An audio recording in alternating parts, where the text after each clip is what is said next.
लाखों हेक्टेयर जमीन पूरे देश में है।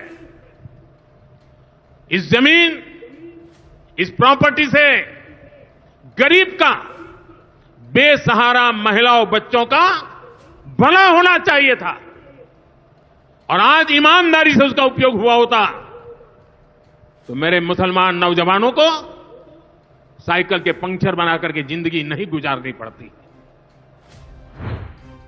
ये वो भ्रम है जिसका शिकार प्रधानमंत्री ही नहीं, भारत के बहुत सारे लोग हैं। उदाहरण देकर बात कहने या हंसी मजाक तक के लिए ठीक, लेकिन सच्चाई कुछ और है। प्रधानमंत्री मोदी का ये कहना कि वक्फ बोर्ड की संपत्तियों का सही उपयोग हुआ होता तो मुस्लिम युवाओं को पंचर नहीं लगाना पड़ता, राजनीतिक और रणनीतिक रूप से सही हो सकता है, लेकिन धरातल परिस्थितियां कुछ और ही हैं। पंचर ही नहीं, प्लम्बर, कारपेंटर, नाई से लेकर फलों के व्यापार तक में आज उनका लगभग एकाधिकार हो चुका है। हार्डवेयर, टिम्बर, कंस्ट्रक्शन, स्क्रैप जैसे सारे असंगठित क्षेत्रों में हिंदू आपको खोजे भी नहीं मिलेंगे। अधिकांश छोटे बड़े नगरों में और अब तो गांव में भी यही स्थिति है। सारे वो व्यापार जो उन्हें हिंदुओं के घरों में घुसने का अवसर देते हैं, सब कैश का काम है। कोई इनकम टैक्स नहीं, कोई जीएसटी नहीं। सड़क किनारे सरकारी जमीन कब्जा करके और चोरी की बिजली पर ये सारे काम होते हैं। बस लोकल थाने या किसी स्थानीय नेता को हफ्ता पहुंचाना होता है, जिसकी व्यवस्था ज़कात और हलाल के पैसों से हो ही जाती है। ये स्थिति चौतरफा है। कांग्रेस शासित प्रदेश में सरकारी संरक्षण में और भाजपा शासित राज्यों में बिना सरकारी संरक्षण के। ये स्थिति बहुत पहले से थी, लेकिन पिछले 10 वर्ष में नरेंद्र मोदी सरकार की योजनाओं ने इस संकट को जाने अनजाने और भी बढ़ा दिया है। संसद में दिए गए आंकड़े इसकी गवाही देते हैं। जनधन योजना में 42% लाभार्थी मुसलमान हैं। प्रधानमंत्री आवास योजना में घर पाने वाले 31% मुसलमान हैं। उज्ज्वला योजना में गैस का सिलेंडर पाने वाले 37% परिवार मुसलमान हैं। स्किल डेवलपमेंट की स्कीम का लाभ पाने वालों में 36% मुसलमान हैं और प्रधानमंत्री रोजगार योजना में पैसा लेने वालों में 70% मुसलमान हैं।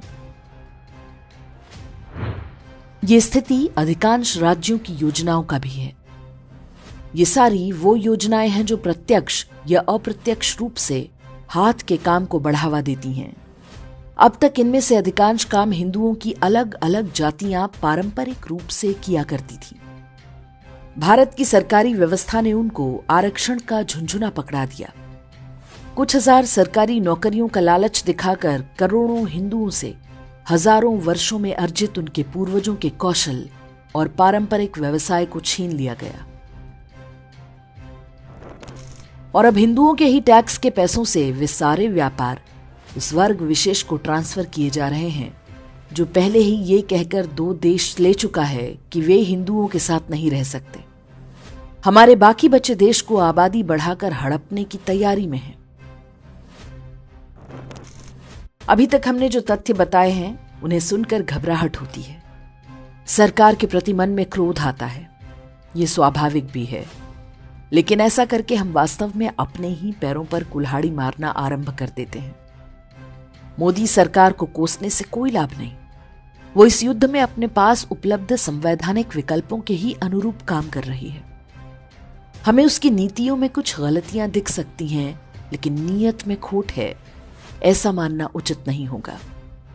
विशेष रूप से वक्फ में संशोधन के बाद एक समाज के रूप में हिंदू अभी समझ नहीं पाए कि मोदी सरकार ने ये जो काम किया है उसे ही 100 सुनार की और 1 लुहार की कहते हैं। मोदी सरकार अपना काम कर रही है, हम अपना करते हैं। जब वे कुछ अच्छा करें तो उसकी प्रशंसा कीजिए, जब कुछ गलत लगे तो उसकी कड़ी आलोचना कीजिए। साथ ही कुछ और छोटी छोटी बातें हैं जिनका ध्यान स्वयं भी रखिए और दूसरों को भी प्रेरित कीजिए। फल सब्जियों से लेकर हर छोटा बड़ा सामान बहुत सोच समझकर और अपनी पहचान पक्की करके खरीदें। इलेक्ट्रीशियन, प्लम्बर, बढ़ई और लोहार जैसे सारे काम आस्था के आधार पर लगवाएं। थोड़े महंगे हों तब भी, थोड़े अनरिलायबल हों तब भी, थोड़े कम गुणवत्ता दें तब भी, समय पर काम ना करते हों तब भी। वक्फ और हलाल की अर्थव्यवस्था को बढ़ावा देने वाले हर उत्पाद का बहिष्कार करें, चाहे वो स्वयं को आपका हमदर्द बताए, हिमालय के नाम पर अपनी मार्केटिंग करे। हर उस व्यक्ति और समूह का बहिष्कार कीजिए जो आपके समाज, धर्म और देश पर कुदृष्टि रखता है। हमें लाइफ साइकिल कॉस्ट की अवधारणा को समझना चाहिए। ऊपर बताई हर वस्तु या सेवा की आज की कीमत नहीं, अपने पूरे जीवन और बच्चों के जीवन में सारे खर्चों से उसकी तुलना करें। भविष्य में आपके मकान का मूल्य गिरेगा या बढ़ेगा, आपकी बिजली महंगी या अनरिलायबल होगी या नहीं, आपके क्षेत्र में अच्छे डॉक्टर रहेंगे या पलायन कर जाएंगे, बच्चों को नौकरी व्यापार मिलेगा या नहीं, मिलेगी तो आय कितनी होगी। ये सब इस पर निर्भर करेगा कि आज आपने घर का नल किससे ठीक कराया या आप फल सब्जियां किससे खरीदते हैं। रही बात पंचर की, तो ये कोई खराब काम नहीं है। अपने पास पड़ोस में थोड़ा खोजबीन करें, कोई ना कोई हिंदू पंचर वाला भी मिल जाएगा। वो कुछ दूर हो तो भी प्रयास करें कि उसी से पंचर लगवाएं।